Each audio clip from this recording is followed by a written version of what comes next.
Jadi itu sahaja pembentangan saya tentang perang Uhud pada hari ini. Ada apa-apa soalan? Saya ada soalan.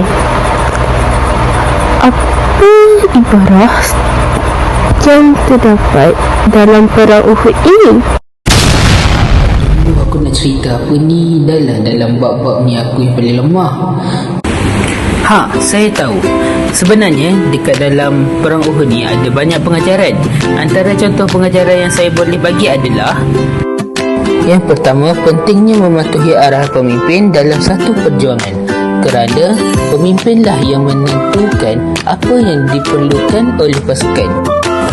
Yang kedua, integriti dan disiplin sangat penting untuk mencapai kejayaan, seperti Abdullah bin Jubair yang tidak turun daripada Bukit Uhud kerana mematuhi arahan Rasulullah. Ketiga, kegagalan mematuhi arahan boleh menyebabkan kesan besar kepada seluruh pasukan, seperti mana tentera muslimin yang turun tanpa perintah daripada Rasulullah. Yang keempat, umat Islam perlu sentiasa bersatu dan berpegang teguh pada ajaran Islam, kerana umat Islam akan menjadi kuat apabila bersatu. Jadi itu saja daripada saya. Terima kasih.